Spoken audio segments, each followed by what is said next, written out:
Hello guys, this is Just Lovers, and today we will see how Garry Kasparov managed to face the King's Indian attack. And this game is played by Levojevic and Kasparov in 1983. Okay, let's proceed to the game. E4, C5, knight F3, E6, D3. This will start the King's Indian attack by playing the D3. Okay,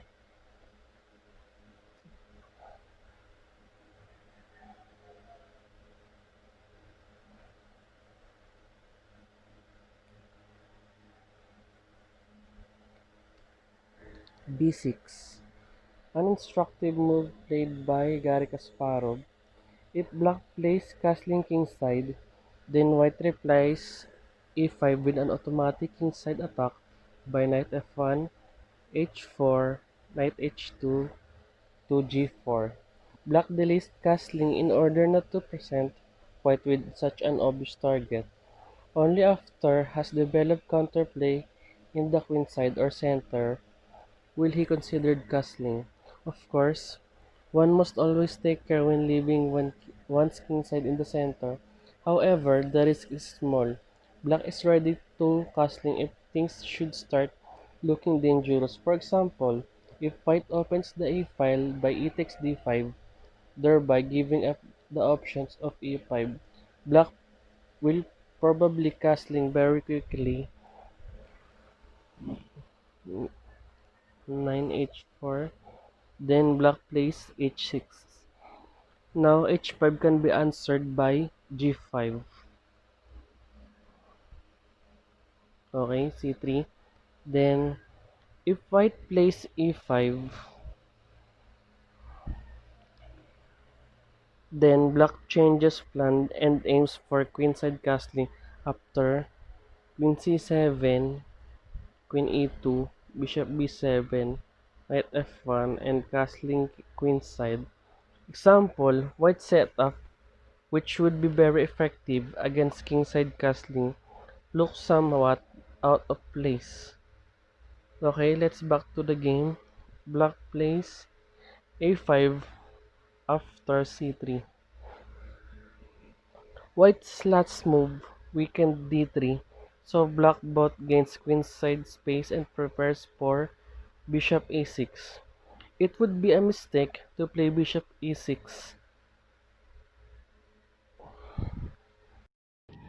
Then bishop a6, as white will reply with e takes d5, e takes d5, queen a4. It would be very unpleasant for black. That's why black move a5 instead of bishop a6. a5. Then white reply with a4. If white play if white plays e5 instead of a4, queen c7 is a little awkward for white, as d4, c takes d4, c takes d4 would be met by knight b4. Okay, let's back to the game, and white plays with a4.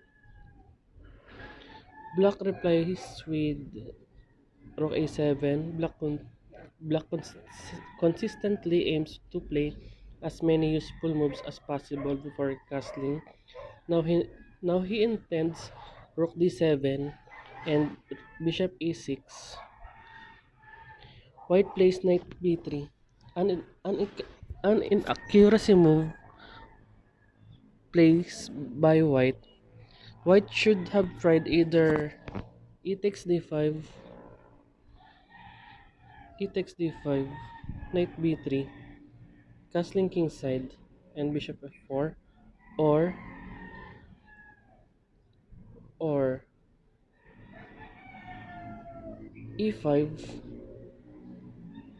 bishop a6, knight f1, with roughly equal position in either case. Okay, let's back to the game. When black plays rook a7, no, but knight b4, knight b3. Then black replies with d4. Black immediately exploits Watt's emission of e takes d5.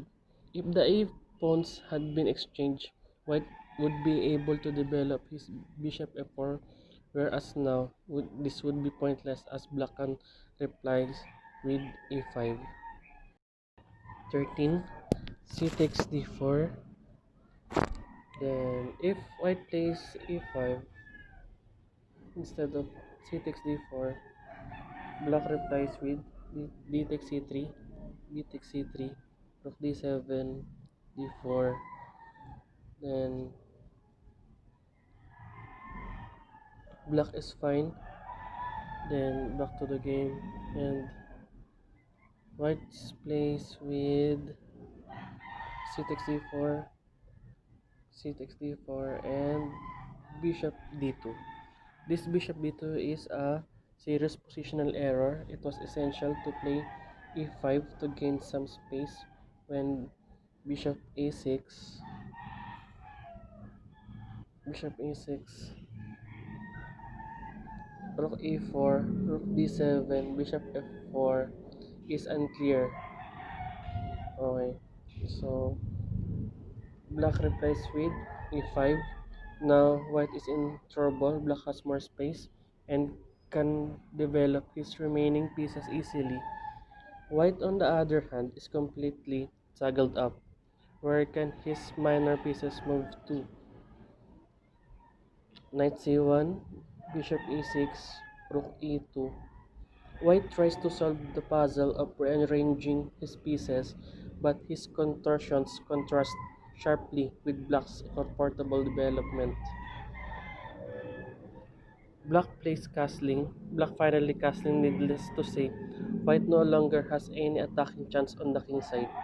Indeed, thanks to the weakening move of h4, it is White's king side which is in danger.